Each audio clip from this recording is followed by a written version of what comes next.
Once again, we're in a situation where the company wants something from Jon Jones. They want Tom Aspinall to fight Jon Jones.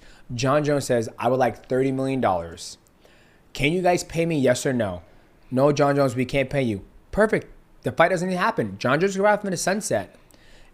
Or like that's how I feel like negotiations should be, but that's not how it is. Here's the numbers. Yeah, what do they just So report? the revenue for the fiscal 2024 increased 67% year over year. 67 fucking percent. US money, $2.8 billion with the UFC. $2.8 billion. With the UFC and WWE bringing in close to 1.5 billion.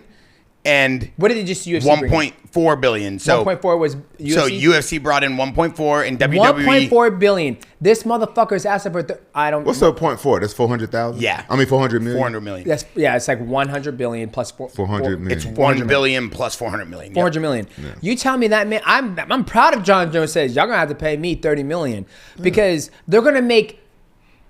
All of the social media, all of the YouTube fight, all the money, they're gonna make double whatever they're gonna make. And think about how much money they're making just off what they got, the Fight TV, what that shit they got. The UFC Fight Pass. UFC Fight Pass. They're gonna make shirts of them. I mean, I think what Jon Jones is asking for, 30 million plus pay-per-view points. I don't see why not. Do you want the fight to happen? Yes or no?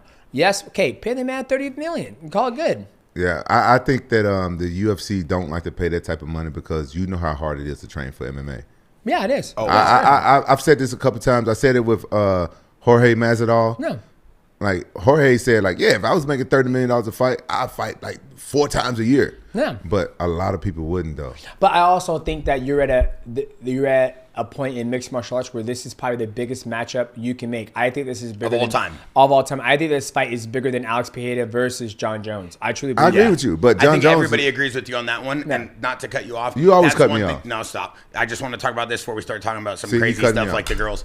I do think that the one thing no one talks about why it is because it's not just a hype fight. It's also two that are supposed to be the best right now. It's actually unifying the heavyweight belts. Yeah. Right? Like, it was funny. Like, I love MMA Guru. I know he did some shit on your guys' I like podcast. MMA Guru. Yeah. He's good. He's great. And he says, you look at the matchmaking of what they did with Jose Aldo. Yeah. How he was like, the Jose Aldo matchmaking is absolutely disrespecting. It's like, we could have had Jose Aldo take on Henry Cejudo. You could have had Jose Aldo take on Dominic Cruz. You could have made some fucking banger matchups.